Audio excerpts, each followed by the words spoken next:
Bonjour Elodie, Bonjour, comment ça va? ça va et toi? Ça va très bien, je suis hyper contente d'être là. C'est ma première fois en Suisse, la première fois à Genève aussi, du coup. Tu nous accueilles chez toi, aux Servettes. Très contente de te voir et puis très très contente surtout parce que cet été, vous nous avez fait vivre des émotions qui étaient exceptionnelles. Ça faisait très très longtemps que j'avais pas vécu des émotions pareilles devant un match de foot, devant une équipe. Et j'avais un peu l'impression d'être devant une série Netflix pendant cette phase de groupe parce que tous les ingrédients y étaient. Il y avait le suspense, il y avait la peur, il y avait l'échec, il y avait les rebondissements, il y avait tout. Et on a tous vibré devant notre télé, pour certains dans les stades. Et c'était exceptionnel en fait de vous voir, voilà, de vous voir aussi prouver des choses, démontrer des choses. Et avec une très belle leçon, montrer aussi au monde qu'en fait, il fallait absolument pas sous-estimer l'équipe qu'on pensait être le petit poussé. Donc merci pour ça. De rien. C'était vraiment génial. Ce que je te propose dans un premier temps, Elodie, c'est que tu puisses te présenter de la manière dont tu le souhaites, qui tu es, d'où tu viens, ce qui te passionne, qui est Elodie Nakache. Alors, Elodie Nakache, je suis née le 20 janvier 1995 à Limoges. Donc, je suis née, j'ai grandi là-bas. Et après, j'ai commencé le foot à l'âge de 8 ans, dans un club de garçons, du coup. C'est que jusqu'à mes 15 ans, et après, quand on n'a pas le choix, on doit aller jouer avec les filles. Donc, je suis partie jouer avec Limoges Landouche Foot, qui à l'époque était un peu un club qui évoluait en D3 et après en D2 en championnat de France. Et après, je suis partie à Soyaux. J'ai joué. C'était une première saison compliquée, j'avais 17 ans. J'ai eu pas mal de blessures. À la base, j'étais juste là pour découvrir les U19 nationaux et je me retrouve dans le groupe D1 où je dois faire les entraînements et à côté, je dois aller au lycée. Et j'ai décidé de partir parce que peut-être que la D1, c'était trop haut pour une première expérience dans un club comme ça. Du coup, je suis partie sur La Roche-sur-Yon. Ok. J'ai joué 4 ans. Ça a été 3 années de D2 où j'ai pu évoluer, prendre du temps de jeu et surtout confirmer au poste de milieu terrain défensif. Et après la dernière année, du coup, on monte en D1. Ça a été vraiment beaucoup de plaisir parce que c'était un club qui était familial et pouvoir évoluer encore à ce niveau alors qu'avant, ça faisait un petit moment qu'ils n'avaient pas été en D1, c'était quelque chose de très beau. Malheureusement, on finit sur une descente, on fait l'ascenseur. Donc, je décide de repartir sur Soyaux. Et ça, on va décortiquer ça Ok. étape par étape. Je sens que tu vas nous faire le podcast avant même, avant même le début du podcast. Moi, ce qui m'intéresse, tu vois, sur le début de ton parcours, c'est de savoir comment tu tombes dans la marmite du foot. Comment un matin, tu te dis, je vais devenir joueuse de foot, au-delà de la jeune fille qui joue dans la cour de récré à Limoges avec ses potes. Je suis pas du tout issue d'une famille sportive. J'allais jouer au parc à l'école, je jouais au foot avec les autres et voilà, c'est un peu comme ça que je suis tombée dedans. Et les week-ends, j'allais chez ma grand-mère à la campagne. Et je jouais tout le temps en bas avec les voisins. D'ailleurs, grâce à eux, je suis supportrice de l'OM. Et Grâce ou à cause, ça dépend du point de vue dans lequel on se pour place. moi, c'est grâce. Grâce, ok. Et voilà, après, on me dit pourquoi tu vas pas t'inscrire dans un club. Et bon, il a fallu convaincre les parents. Dès le début, c'était pas un oui très clair. Pourquoi? Parce que c'était pas parce que je voulais faire du foot, c'était plus un système d'organisation qui était un peu plus compliqué, mais ça n'a pas duré longtemps la négociation. Et voilà, c'est comme ça que je suis tombée dans le foot. Et après, je regardais les matchs à la télé, des hommes, parce qu'à l'époque, c'était... Mais ça, c'est un sujet hyper intéressant. On en a parlé avec Sarah Mbarek. Je ne sais pas si tu connais cette joueuse, mais qui aujourd'hui coach du RC Lens. On en a parlé aussi avec Siga Tanza, que tu connais. De savoir justement comment on se dit qu'on va devenir joueuse de foot alors que c'était une profession qui n'existait pas encore à l'époque de manière professionnelle. Et puis, c'était pas encore diffusé à la télé, donc il n'y avait pas de modèle, justement. Comment on se projette dans quelque chose qui n'existe pas? Je pense qu'il faut déjà croire en soi et croire en la possibilité de le réaliser parce que ça restait un rêve sans modèle, parce que on voyait pas nos modèles à la télé, contrairement aux garçons. Donc c'est beaucoup de détermination, je pense, parce que quelqu'un qui disait moi je vais jouer au foot plus tard en tant que professionnel, je pense que tu prenais beaucoup de rire à la figure. Donc beaucoup de détermination, beaucoup d'envie, beaucoup de passion, beaucoup d'investissement. Tu leur réponds quoi à ces gens qui te riaient un peu à la figure, qui te prenaient pas nécessairement au sérieux? C'était souvent des garçons, c'était aussi pas du tout aussi des filles? Bah, faut trouver un métier. Ouais. Ils me disaient, c'est pas un métier. Tu vas faire quoi? Le football féminin, c'est rien. Mais aujourd'hui, ils se taisent. Ta meilleure réponse, c'est de pouvoir jouer à la Coupe du Monde et de leur prouver que Ouais. tu as réussi. Bah, l'ignorance, c'est le meilleur des mépris. Donc aujourd'hui, eux, ils sont peut-être dans leur canapé et moi, je suis sur le terrain. C'est eux qui me regardent. Et c'est la meilleure des victoires. Ouais. Très très bien dit. Et Elodie, tu fais aussi partie d'une génération de joueuses qui a eu la chance d'être formée au foot, à proprement parler. Tu as été formée au Pôle Espoir de Châteauroux. Tu as appris à jouer au foot là-bas. Et en fait, on est en 2008. Tu as 13 ans, si je dis pas de bêtises. On a un an de décalage d'ailleurs, toi et moi. Et tes journées sont ponctuées à la fois par l'école et puis en fin de journée, j'imagine, aller justement au centre, au Pôle Espoir pour apprendre le foot. Tu te souviens justement de cette époque et de ce qu'on apprend au Pôle Espoir à Châteauroux? Ouais, c'était mes meilleures années. C'était l'internat avec les copines. C'était, je dirais, toutes les bases du bagage technique de la joueuse. On avait la coach, c'était Émilie Dos Santos. On a beaucoup appris, moi personnellement, j'ai beaucoup appris avec elle. Ouais, c'était les années collège où bon, après tu perds tous tes amis parce que t'es jamais chez toi, mais t'as entre guillemets une deuxième petite famille que tu crées à l'internat. Ouais. Et avec qui tu partages tout finalement, parce que tu commences ton adolescence. Tu commences... faut réussir à jongler entre le sport, les études, et après quand t'as fini l'entraînement, faut faire les devoirs. Mais très contente. L'éloignement aussi avec la famille? Oui, wow. Quand non, c'est pas quelque chose qui m'a dérangé, ça. Mais je savais pourquoi je partais aussi. Et ça fait grandir. T'avais un objectif en tête? J'imagine une famille aussi qui te soutenait pour pouvoir atteindre cet objectif? Ouais. Très bien. Et il me semble aussi que comme des milliers de joueuses et de joueurs avant toi, tu as tenté aussi d'intégrer Clairefontaine. Clairefontaine, c'est des centaines et des centaines de candidats chaque année qui tentent justement d'accéder pour se former au foot dans la plus grande école du foot français. Dans une interview, tu disais que finalement, tu avais eu le sentiment d'être un peu boycotté par Clairefontaine parce que tu n'as pas accédé à Clairefontaine malgré ton bon classement à cette époque. Est-ce que tu l'as vécu comme une injustice? En fait, on sortait de la Coupe nationale où individuellement on avait les tests techniques où je sortais deuxième ex aequo, je crois, sur les meilleurs tests techniques. Bon, après, c'est pas une fin en soi, mais quand je suis arrivée à Clairefontaine pour les tests, j'ai l'os Gutschlatter qui s'est réveillé à mes 2 genoux. Donc, je galérais à courir. Ouais. Et du coup, en fait, les coachs, ils m'ont dit tu fais pas les tests techniques parce qu'on va prendre les mêmes que tu avais fait. Mais tu vas essayer de jouer un petit bout de match. Donc bon, j'essaye de jouer comme je peux. Et en fait, c'est surtout la fin qui m'a déçue. C'était à l'époque où ils avaient ouvert d'autres pôles espoirs. Mm-hmm. Ils avaient ouvert Toulouse. Je sais plus exactement, mais il y avait 2 nouveaux pôles qui ouvraient. Et en fait, toutes les filles, ils les classaient dans des pôles, même si c'est pas Clairefontaine. C'était quand même un pôle. Et il n'y a qu'un nom qui sort pas, c'est le mien. Donc, sur le coup, je suis OK, tu rentres à la maison. Ouais. Mais derrière, c'est beaucoup de remise en question et surtout pas lâcher. OK, là, je vais prendre un autre chemin, il sera peut-être plus long. Il y aura plus d'obstacles, mais finalement, mais je vais quand même y arriver. Je vais quand même y arriver. La niaque et la grinta en plus de pouvoir y arriver. Et justement, ça peut être dangereux pour une adolescente justement qui veut, qui se projette dans un rêve et qui peut justement se sentir bloquée à ce moment-là par ce type de rejet. Et c'est pas ce que tu as vécu.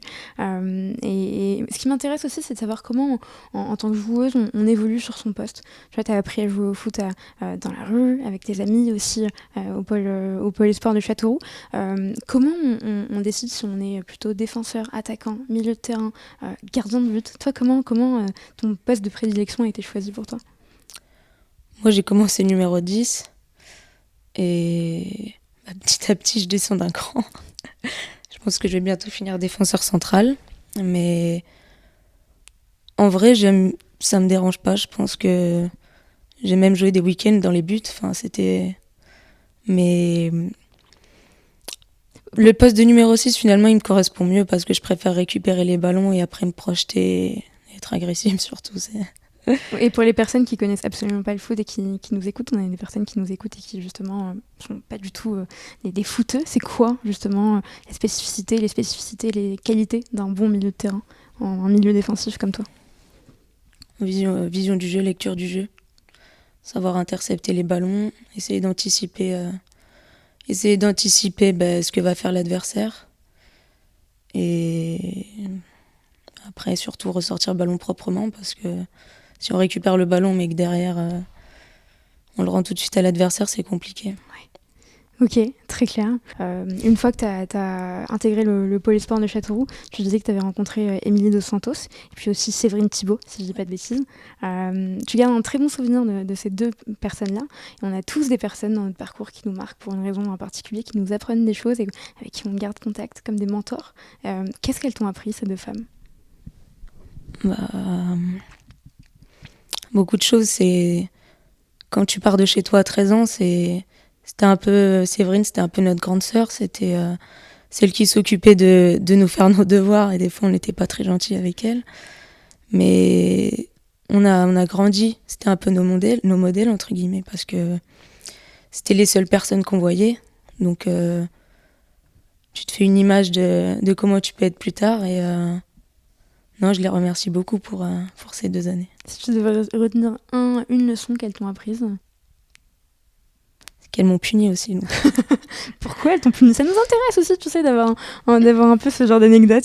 On a eu par exemple l'anecdote du kebab à Clairefontaine avec Selma Amani qui nous racontait qu'elle se faisait livrer des kebabs à Clairefontaine. Donc je suis sûre que tu caches des anecdotes qui se sont passées. Bon, après, c'est typiquement on était la seule chambre de 5 dans l'internat. Donc 5 dans une chambre à cet âge-là, des fois, c'était difficile de se taire pour aller dormir. Mais en fait, souvent, le dimanche soir, on savait qu'on était les seuls.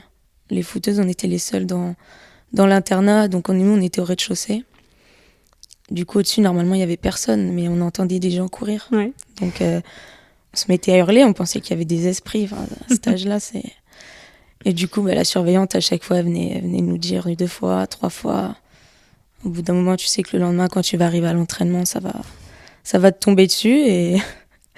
Je pense que j'ai été punie plusieurs fois pour avoir fait du bruit dans la chambre. Et c'était soit tu cours tout l'entraînement, et si c'était un peu plus long, des fois tu courais toute la semaine pendant tout l'entraînement. Ça change des punitions qu'on avait nous, alors qu'on grandissait pas du tout dans un internat qui était lié au foot. Après, cette punition, je l'ai pris comme un... Je me suis dit, bon, ok, je vais travailler mon endurance. Du coup, parce que courir 1h30 autour de terrain, c'est un peu barbant. Ouais. Et puis, c'est clairement barbant. Et puis, on aurait préféré avoir un autre type de punition, c'est clair. Ok, c'est hyper intéressant. Si on parle aussi de ton parcours en France, tu as évolué pendant les 10 premières années de ta carrière en France, entre Limoges, Soyaux, La Roche-sur-Yon et à Dijon également. Entre des montées et des descentes en D1, t'en parlais tout à l'heure, et puis pas mal de blessures que tu as subies à ce moment-là. Aux yeux des gens, des commentateurs, passer de la D1 à la D2, c'est régresser finalement. C'est plus ou moins vécu comme un échec pour certaines personnes. Toi, tu l'as plutôt vécu comme un challenge. Je trouve ça hyper intéressant avec des projets qui t'intéressaient et puis des endroits où il y avait tout à construire et du temps de jeu aussi à gagner. Comment tu réponds à ce genre de critiques?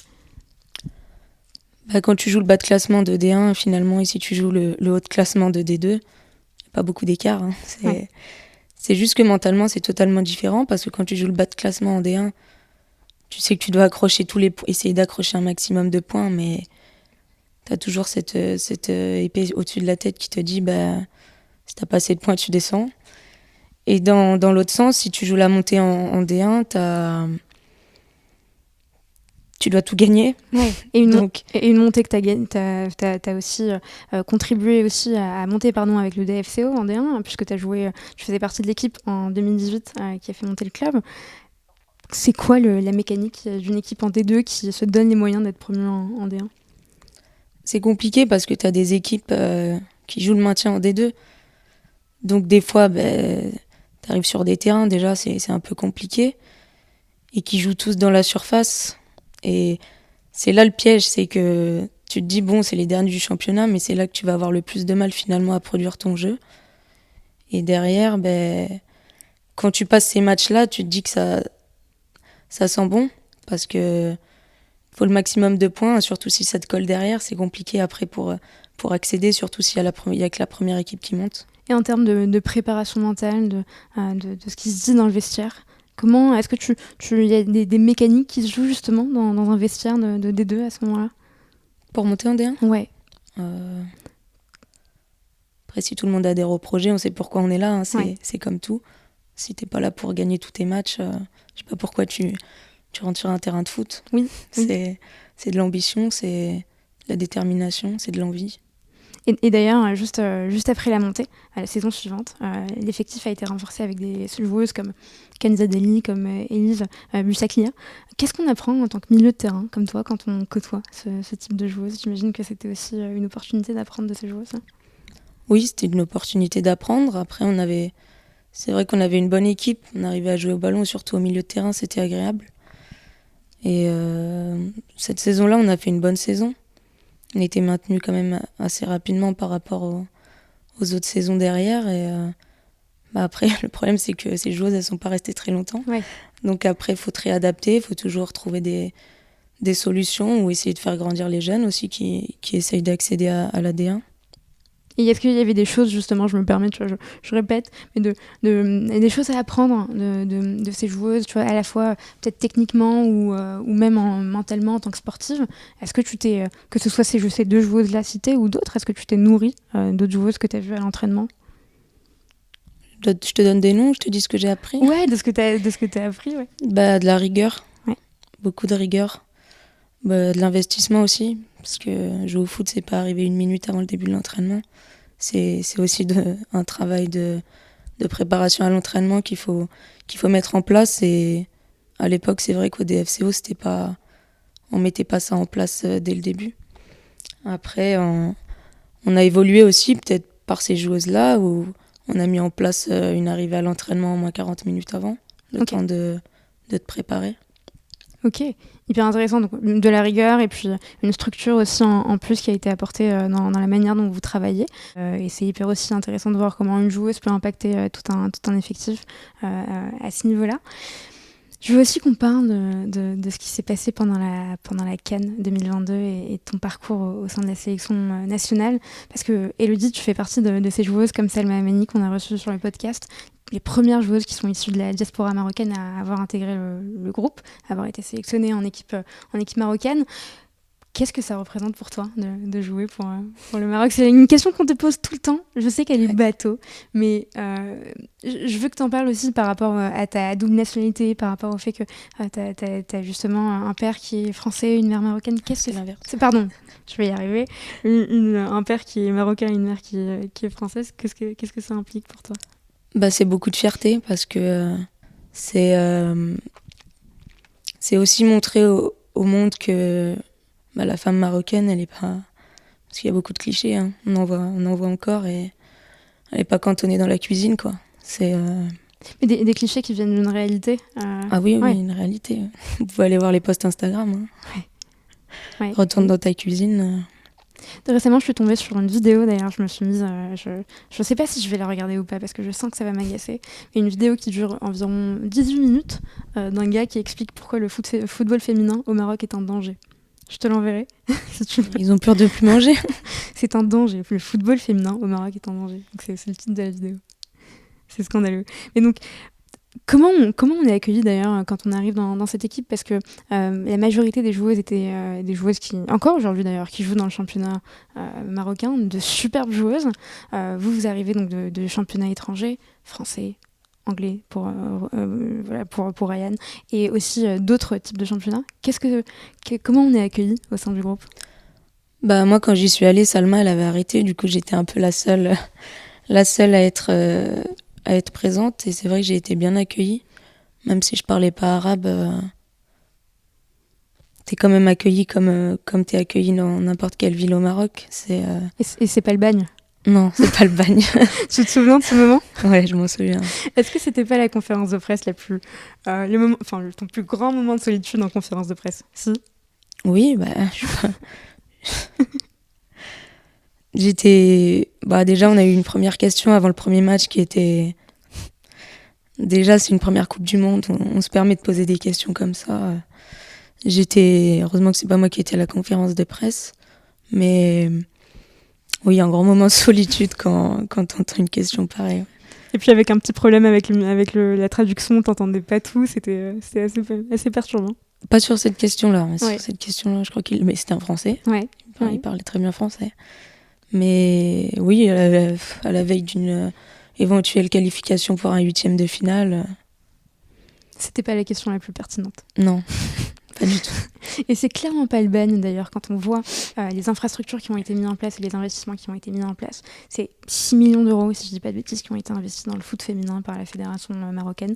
On a un véritable plan Marshall sur le foot féminin avec des infrastructures, des joueuses dans le championnat qui sont payées avec un revenu minimum qui leur est versé tous les mois pour leur permettre de jouer dans de bonnes conditions et puis surtout un championnat qui s'est professionnalisé.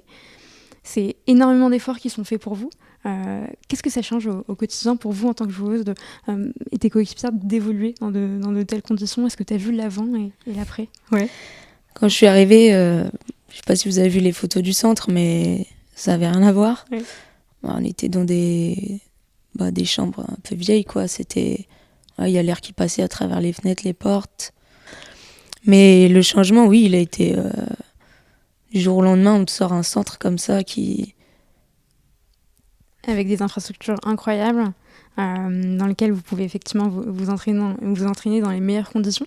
Et je voudrais justement aussi qu'on évoque la CAN 2022 qui s'est jouée au Maroc. C'était incroyable. Comme parcours, vous êtes arrivé en finale, vous avez perdu, mais vous avez gagné finalement la ferveur de tout un peuple qui vous a rencontré à ce moment-là. Il y avait une ambition à la fois de la fédération, des médias qui étaient présents aussi pour couvrir l'événement, et puis une détermination des joueuses vous étiez galvanisées par cet objectif-là. Est-ce que tu te rends compte, toi, en tant que joueuse, de la portée de cette CAN du point de vue des mentalités marocaines sur le foot féminin? Ouais, déjà, quand on est arrivé à la CAN, ça nous a fait tout drôle parce que on sortait un peu des années Covid. Et en fait, pendant au moins 2 ans, on a joué avec 0 personne dans le stade, à part 20-30 personnes de nos familles. Mais quand on est arrivé à la cérémonie d'ouverture, où je pense qu'il y avait pas loin de 55 000 personnes dans le stade, on s'est dit, ah ouais, la fédération, ils ont vraiment tout. En fait, ils ont tout mis en œuvre pour que ce soit vraiment une fête du football féminin au Maroc, c'est-à-dire qu'ils ont invité tous les clubs de tout le pays à venir. Il y avait je sais pas combien de cars qui débarquaient. Et en fait, ils ont mis les entrées gratuites et je pense que c'était aussi une bonne idée pour pouvoir promouvoir le football féminin, parce que le Maroc, c'est pas un pays où tout le monde a les moyens d'aller acheter un ticket, surtout pour une compétition comme ça. Et surtout pour une compétition de filles. Ouais, encore plus pour une compétition de filles. Et ça a donné accès à vraiment toutes les classes dans la société, de pouvoir venir voir nos matchs. Et il n'y avait même pas assez de place dans le stade, en fait. C'est ça qui était... Il y avait des milliers de personnes qui attendaient devant l'entrée. Il y avait beaucoup trop de monde. Ouais. Et ça se voit aussi, d'ailleurs, cet engagement à la fois dans le terrain. Sur le terrain, il se voit dans les tribunes, il se voit aussi sur les réseaux sociaux, où vous avez des communautés de fans qui vous suivent à chaque compétition et qui sont à fond, d'ailleurs beaucoup plus que d'autres pays qui sont classés un peu plus haut dans le classement FIFA. Comment on recense comment on remercie d'ailleurs ces supporters? Comment on fait? Je pense qu'il faut rester soi-même, faut pas se prendre pour quelqu'un d'autre, parce que voilà, on joue au foot, on donne du plaisir, mais à côté de ça, je pense que c'est eux qui auraient plus besoin qu'on les aide ou qu'on les suive. Mais c'est vrai que chaque fois qu'on ouvrait nos réseaux sociaux, on voyait les compteurs tourner. On se disait... C'est fou. Oui. Tu passes d'une période en fait où t'existes pas, et direct t'es propulsé sur le devant de la scène avec toute cette communauté qui te suit. C'était vraiment une une compétition incroyable. Et c'est Benzema qui dit qu'il joue au foot pour créer des émotions chez les gens. Est-ce que c'est ta plus belle finalement réussite pour toi de voir ce que ça peut créer comme sensation finalement chez les gens?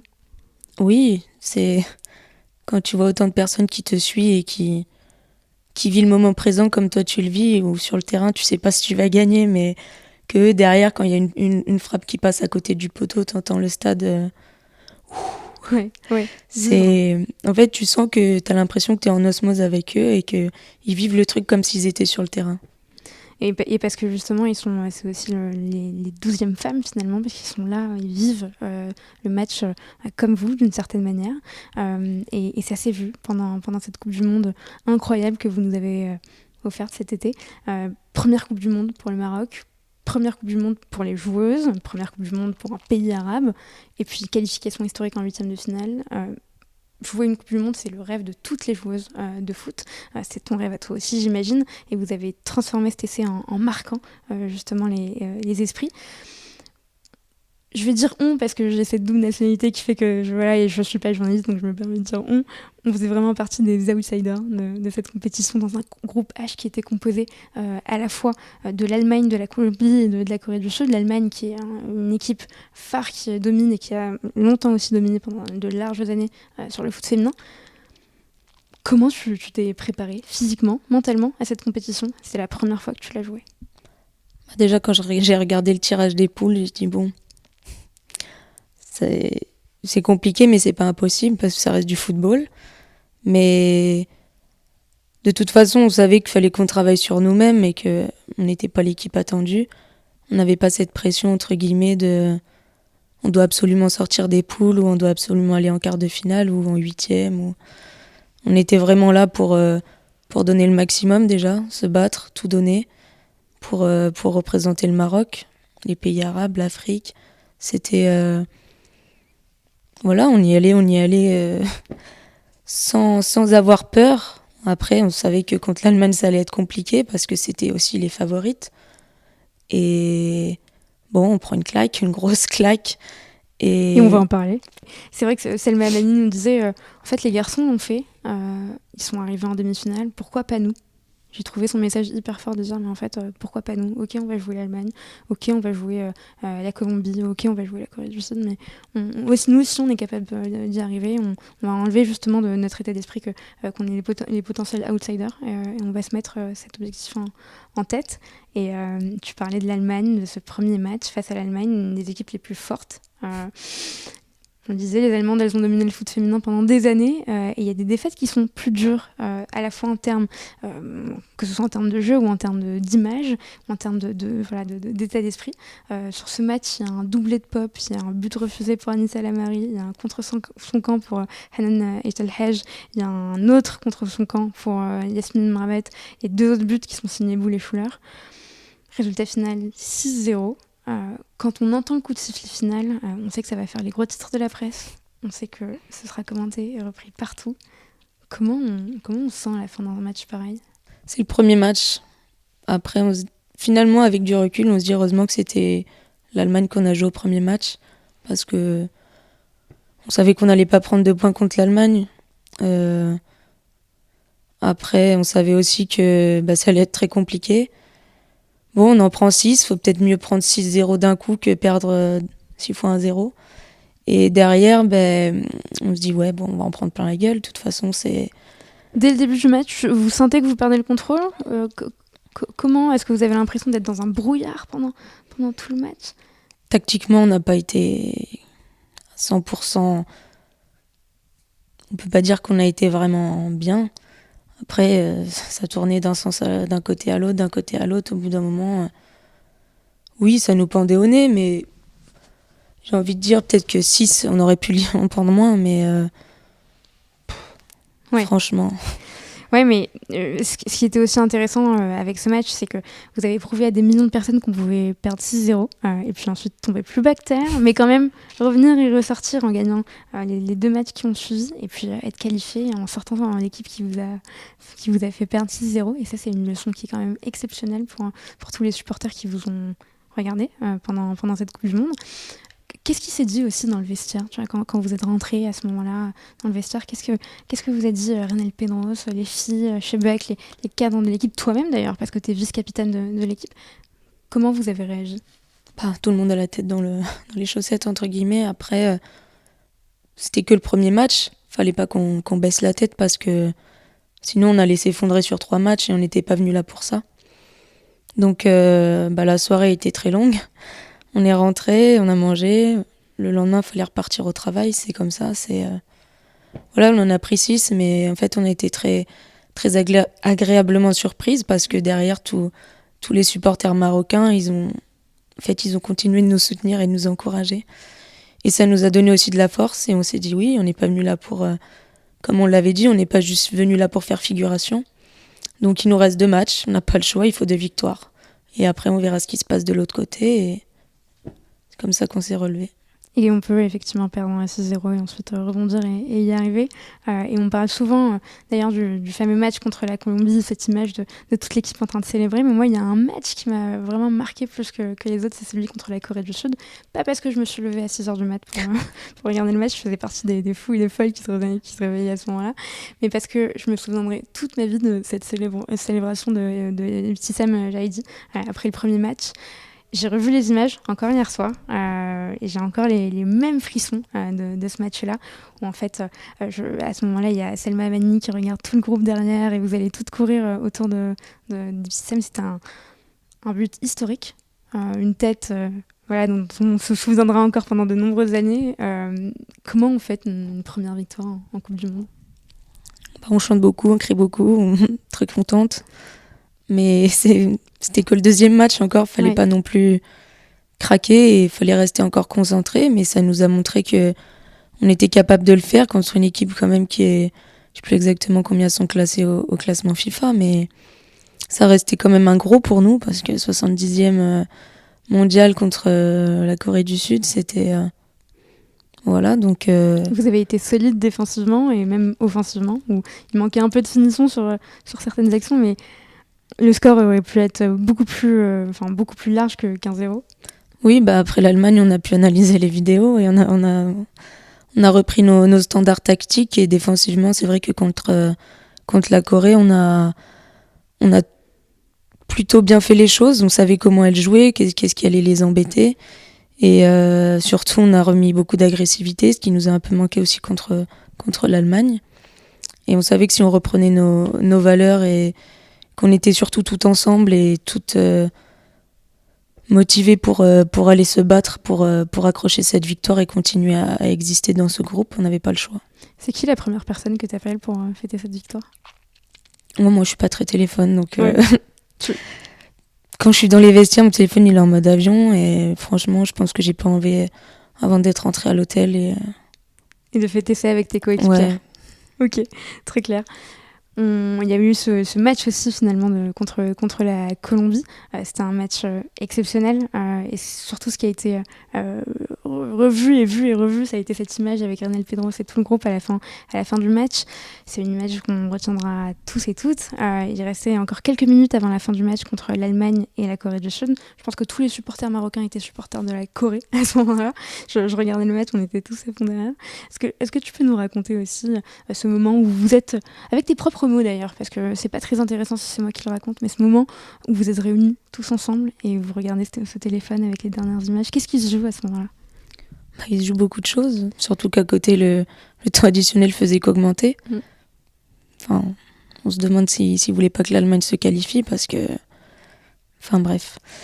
Et en fait, on est toutes réunies et il y a quelqu'un du staff qui sort son téléphone.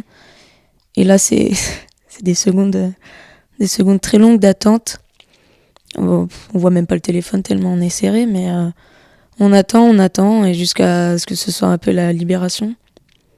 Et je pense que ce jour-là, toutes les planètes étaient alignées pour que ça soit favorable pour nous, parce que faut quand même que la Corée fasse un exploit contre l'Allemagne, que nous on gagne de notre côté. Et ouais, beaucoup de libération, beaucoup de joie, de De cris, indescriptible. de sauts. Ouais. T'as vu à quel point les images avaient fait un effet boule de neige, elles été reprises partout. Ouais. Tout le monde qui court dans tous les sens, tu sais pas pourquoi, mais tu cours. Mais tu sais très bien pourquoi. Tu sais très bien pourquoi, parce que vous savez que vous marquez l'histoire à ce moment-là de la sélection. Et c'est vrai que c'était hyper beau à voir et de super beaux souvenirs avec aussi votre coach, le sélectionneur qui était en train de pleurer d'émotion à ce moment-là. Et donc ouais, c'était une participation à la Coupe du Monde, qualification en 8e de finale. Et évidemment, pour compléter cet aspect historique, il y a eu aussi un aspect symbolique, parce qu'il fallait aussi un aspect symbolique avec un match contre la France. Les matchs contre la France, c'est des matchs qui sont encore une fois très importants, parce que c'est une histoire commune, c'est des nations qui ont finalement des compatriotes qui sont aussi communs, et des joueuses qui se connaissent, parce que tu as côtoyé pas mal de joueuses qui ont joué en D1 ou en D2. Comment tu as vécu ce match, toi, Elodie Nakache, en tant que franco-marocaine qui joue au sein de la sélection marocaine? J'étais contente de tomber contre la France parce que c'est une grande équipe. Après, ça fait toujours bizarre quand tu es sur le terrain et que tu entends la Marseillaise et que derrière toi, tu dois chanter l'hymne marocain. Mais contente d'être tombée contre la France parce que, comme je le dis, c'est une grande nation du football, même si aujourd'hui, ils ont peut-être pas les résultats que tout le monde espère, mais il y a de grandes joueuses. Et j'espère que bientôt, ils vont enfin soulever un trophée parce que je pense que pour l'instant, c'est pas assez représentatif du football féminin français. Oui. Ouais, c'est des émotions qui sont... En fait, ça fait tellement bizarre parce que tu as l'impression que tu reviens des années en arrière et que tu joues contre des équipes de D1 parce que tu as toutes les joueuses qui sont face à toi. On savait que ça allait être dur et peut-être aussi un peu de fatigue et bon, qu'est-ce que tu veux ? Mais voilà, vous avez tout donné sur le terrain, et puis si c'est pas cette fois-ci, ce sera pour la prochaine fois. Et d'ailleurs, il y a une CAN qui arrive et pour laquelle vous allez donner finalement tout ce que vous avez pour pouvoir la remporter et justement vous venger par rapport à la dernière finale contre l'Afrique du Sud. Il y a aussi une image qui m'a beaucoup marquée, et je ne suis pas la seule d'ailleurs, c'est la dernière interview de fin de match que tu donnes sur la fin de ce match contre la France, où la journaliste te demande justement ce que tu retiens de ce match et si vous êtes fier du chemin que vous avez parcouru. Tu réponds de manière très stoïque au départ et tu finis par craquer, par tout lâcher à partir du moment où elle prononce le terme déception. C'est fou en fait. Dès qu'elle prononce ce terme, dès que tu prononces ce terme, tu craques. On parle souvent de cet effet de blues ou de déprime du sportif ou de la sportive à la fin d'une compétition. C'est quelque chose que toi, tu as ressenti, quelque chose à laquelle on vous a préparé? Préparé, non.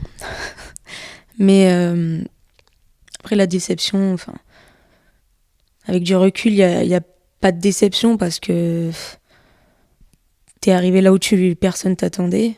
Donc, tu sais que t'as quand même rendu fier tout le peuple marocain. Mais quand t'es une compétitrice, t'aimes pas perdre. Donc, sur le moment, c'était frustrant. Après, tu reviens à la réalité, tu rentres chez toi. Oui, ça a été très compliqué. Et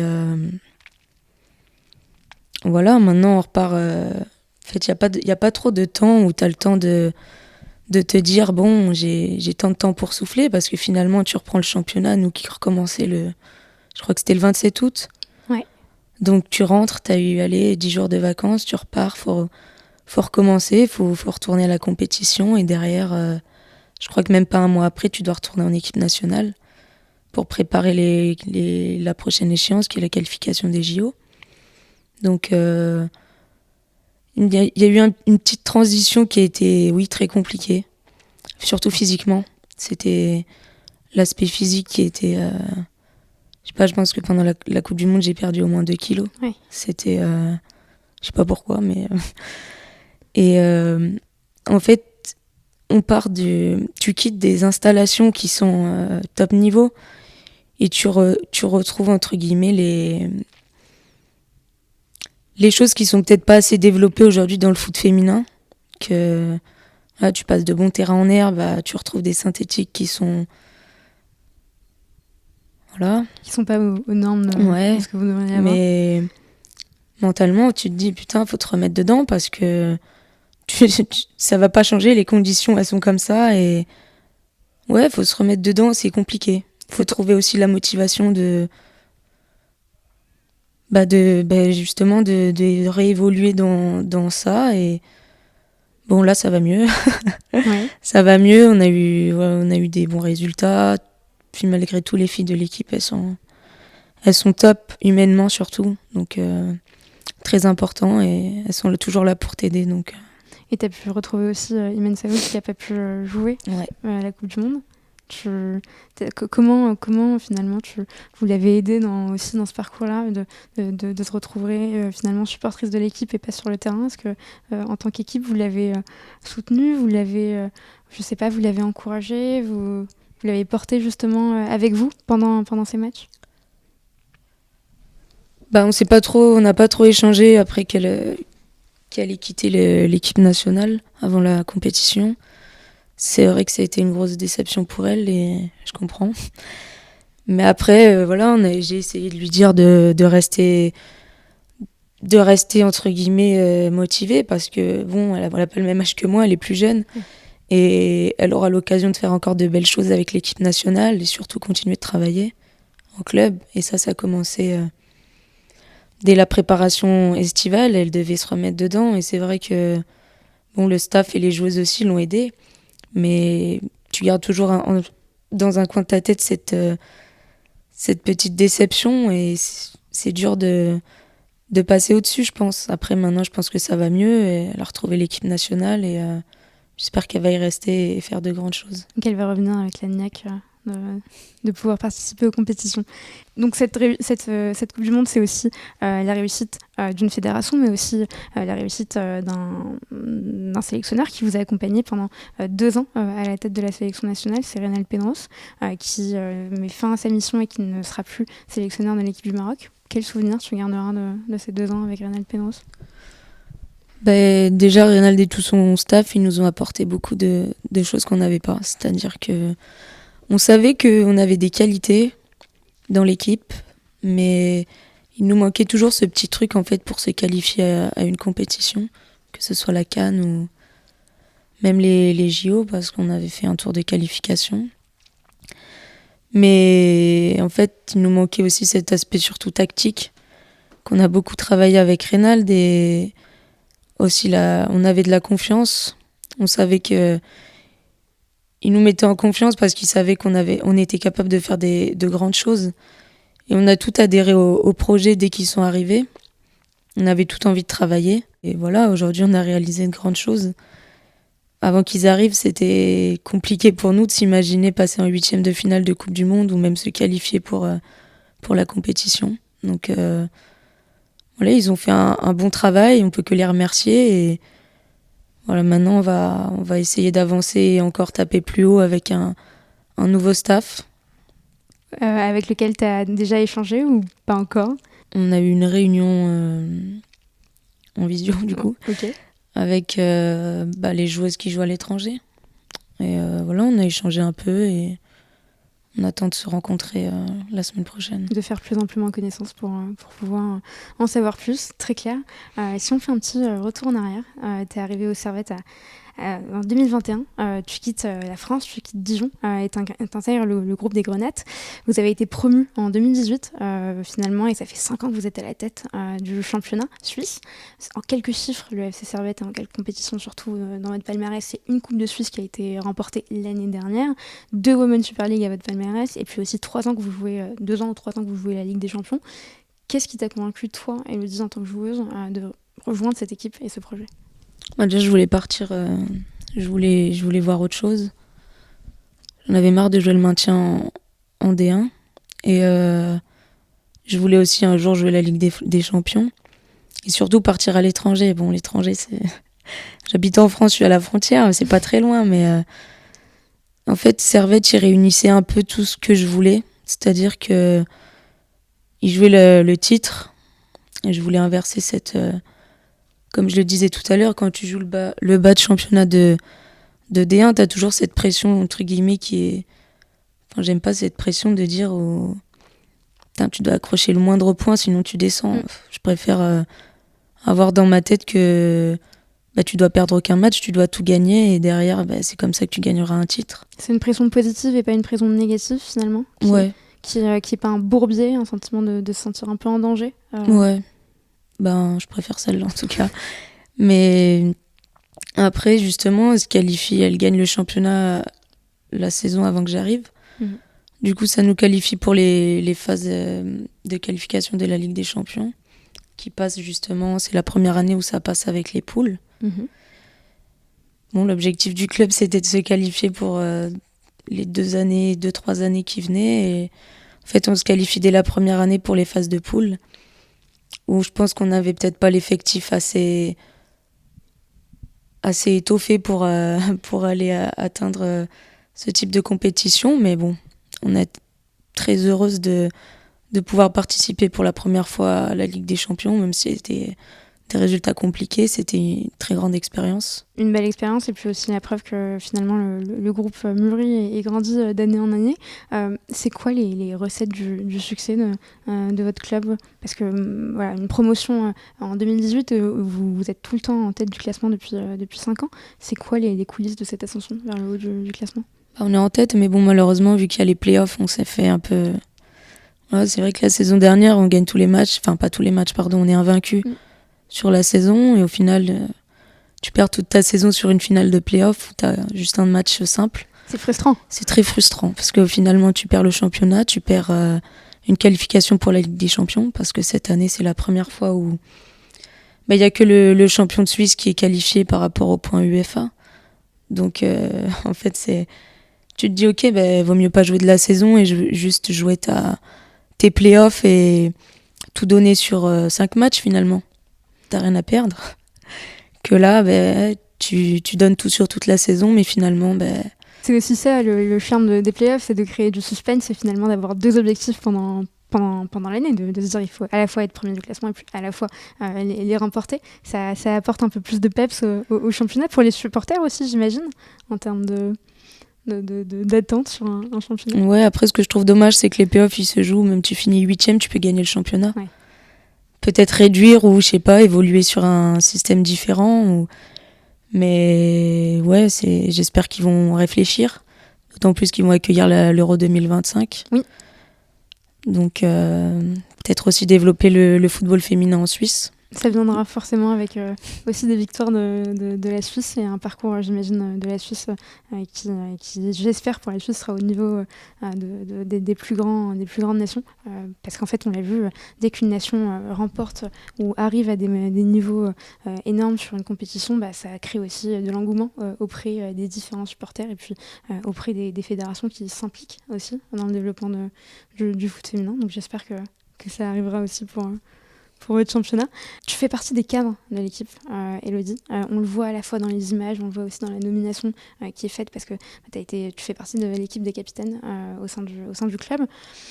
Être une joueuse cadre, ça s'accompagne de responsabilités sur le terrain et en dehors du terrain. Comment on passe de la joueuse qui arrive en 2021, qui fait ses débuts au sein du club, qui connaît absolument personne et qui fait partie aujourd'hui des capitaines de l'équipe? C'est quoi le cheminement? Moi, je suis pas une joueuse qui parle beaucoup, donc... Je vais pas m'imposer par la parole, c'est peut-être plus comment je vais me battre sur le terrain qui va fédérer les autres joueuses. Et comme j'aime pas perdre, c'est vrai que des fois à l'entraînement, je suis peut-être un peu dure avec mes coéquipières, mais je pense que d'un côté, des fois elles en ont marre, mais d'un autre côté, ça peut les aider à se battre encore plus et à être plus combatives et mettre aussi plus d'intensité dans les séances. Parce que je pense qu'on joue comme on s'entraîne, donc si on s'entraîne en dilettante, c'est pas comme ça qu'on va aller remporter un championnat. Donc tu te décrirais comme quelqu'un de caractériel, finalement, un peu comme Salma Amani qui nous disait qu'elle était caractérielle et que ça lui avait posé notamment des problèmes dans certains vestiaires. Peut-être caractérielle, mais un peu différent de Salma. Je pense que dans un je parle pas beaucoup, mais c'est pas... Je m'entends bien avec tout le monde, entre guillemets. T'as forcément des affinités, mais je suis pas quelqu'un qui va clasher pour clasher. Enfin, ça m'intéresse pas. Si j'ai des choses à dire, je le dirai, mais... Ouais, caractériel, je sais pas. On en parlait justement avec elle et on disait que ça faisait aussi peut-être pas le fait d'être caractériel, mais que ça faisait partie aussi de la manière dont on vivait le foot dans certains pays comme le Maroc, comme le Brésil, qu'il y avait une notion finalement un rapport quasi passionnel par rapport à la pratique qu'on peut en avoir. Est-ce que tu penses que c'est lié à ça? C'est vrai qu'au Maroc, c'est un pays du football. Peut-être qu'on ne le voit pas encore, mais c'est en train de vraiment se développer. Et moi, je sais que depuis que je suis toute petite que je vais au Maroc, c'est que tu vois tout le monde jouer au foot. Et des fois, tu te demandes comment ils font, tellement le ballon, c'est même pas un ballon, mais Oui. Des ballons ils sont quand même contents de jouer ensemble, pour eux, c'est du foot. Tu vas sur la plage, la plage, elle est remplie de gens qui jouent au foot. Même des fois sur des terrains vagues au milieu de la rue. Enfin, c'est vraiment le sport qui est accessible à tous. Et c'est un état d'esprit. ouais, c'est un état d'esprit, c'est vraiment une passion. Tu vois tout le monde quand il y a des matchs, tout le monde va dans les cafés ils sont remplis. Je pense que c'est passionnel comme au Brésil. Tu sais que j'habite juste en face du stade Mohamed V à Casa. Mon plus beau souvenir d'enfance, c'est la nounou qui me gardait à l'époque, qui m'a emmenée à l'intérieur du stade. En fait, elle s'était arrangée avec les gardiens. C'était pour mon anniversaire, je te promets, c'est pas une blague. Elle s'était arrangée avec les gardiens pour que je puisse rentrer dans le stade et que je puisse jouer avec mon ballon et parcourir le terrain un mercredi après-midi, après l'école. Meilleur souvenir de ma vie. Et parce que je faisais, tu vois, aussi partie de ces gens qui jouaient au foot tout le temps dans la rue, tous les week-ends. Parce qu'effectivement, c'est un véritable état d'esprit. C'est une passion qu'on a tous là-bas. On parle parfois d'opium du peuple, mais j'aime pas du tout ce terme parce que c'est très péjoratif. C'est assez méprisant. Et effectivement, c'est quelque chose qu'on a dans des pays comme le Brésil, comme le Maroc, mais pas partout. Et c'est assez exceptionnel. On va passer à la dernière partie du podcast. Elodie, quels sont les challenges finalement qu'on pourrait te souhaiter pour la suite de ta carrière? Éviter les blessures. Ouais. Non, se qualifier pour les JO, c'est un des objectifs qui arrive très vite. On commence la semaine prochaine avec une double confrontation contre la Namibie. Donc voilà, après il restera, je crois, 3 tours. À nous de faire le travail. Il y a une question que j'aime bien poser aux invités du podcast et tu vas comprendre pourquoi. Toi, Elodie, dans ton quotidien, tu cours derrière un ballon pour le récupérer, pour construire le jeu. Tu fais le lien entre la défense, l'attaque, t'impulses les phases offensives. Si on prend un peu de recul de ton rôle de milieu de terrain, au-delà de cette définition très très littérale, toi, dans la vie, pourquoi tu cours? Je pense que, comme toute personne qui fait du sport, c'est quand t'as fini ta séance, t'es entre guillemets, t'es vidé, ça te fait du bien. Ça te permet de t'aérer l'esprit. C'est ton moment d'évasion, ton moment où tu penses entre guillemets à rien, mais comme quand tu joues au foot, tu dois penser. Mais non, c'est... Tu cours pour vivre des émotions, vivre des sensations et...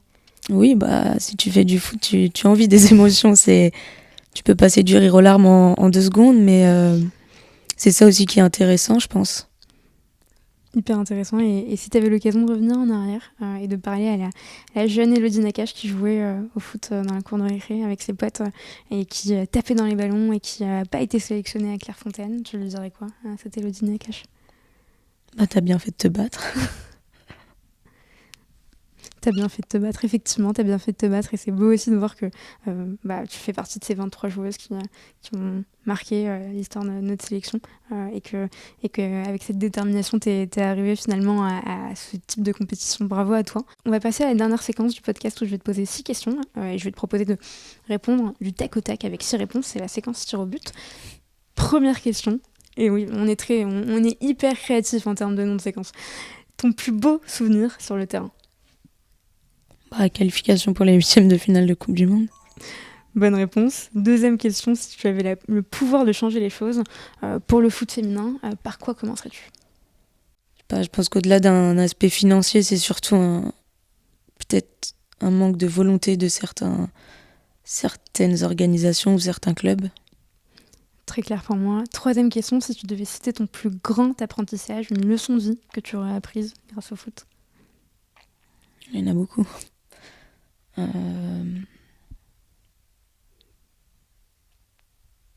Jamais abandonner. Très très bien, très clair. Et si tu devais citer une personne qui t'inspire à donner le meilleur de toi-même, à la fois en tant que personne et en tant que joueuse de foot. Une personne? Ouais. Ça peut être ton grand-père, ta grand-mère, ou ça peut être un joueur de foot. Ou une joueuse. Ou n'importe quelle personne. Ma grand-mère, ouais. Pourquoi? Parce que c'est quelqu'un qui se battait tout le temps. Elle faisait quoi dans la vie, ta grand-mère? Femme de ménage. Qu'est-ce qui t'a marqué dans son combat, pardon? La maladie. On pense à elle. Le meilleur conseil qu'un coach t'ait donné ou qu'une joueuse t'ait donné? Jouer avec ton corps.